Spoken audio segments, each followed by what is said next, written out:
While there was plenty of focus on Carson and Trump at the main debate, some of the trailing contenders tried to take advantage and seize the spotlight. Marco Rubio and Ted Cruz both made efforts to stand out from the pack, while Jeb Bush attempted to breathe new life into his struggling campaign. Our very own Maggie Lit has more.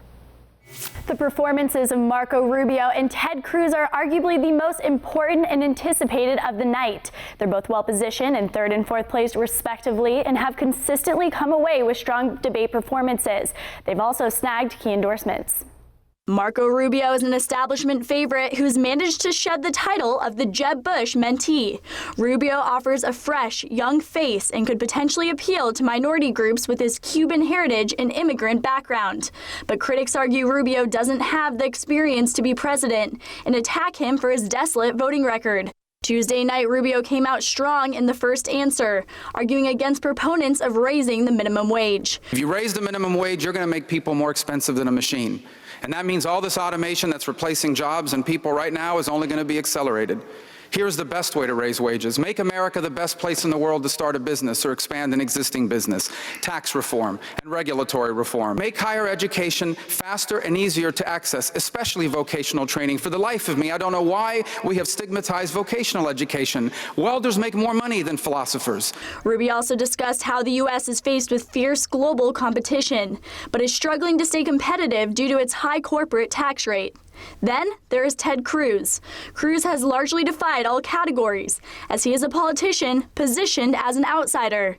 But during the debate, Cruz discussed raising the retirement age for future generations. He talked about his plan for a flat tax rate, which he claims would enable job growth and allow the U.S. to compete with international powers. He also discussed his plan to balance the national budget by scaling back the government, including abolishing the IRS, and address the troublesome rhetoric surrounding immigration. For those of us who believe people ought to come to this country legally and we should enforce the law, we're tired of being told it's anti-immigrant.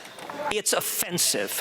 Cruz says millions of Americans have given up trying to find work and acquiring skills to improve their well-being. He argued growth doesn't come from government, but rather individuals and enterprise. Meantime, the candidate that has been a little quiet lately has been early GOP favorite Jeb Bush. Bush's debate performances have gotten mixed reviews, but the majority feel he has underperformed. He struggled to make an impression in the latest CNBC debate, where an attack on Rubio backfired, giving Rubio the final word. Bush has since hired a debate coach. We saw the impact of that decision in this debate tonight. Bush focused on defying the status quo of a 2% economic growth rate and claims his tax plan would create a 4% growth rate and an additional 10 million jobs.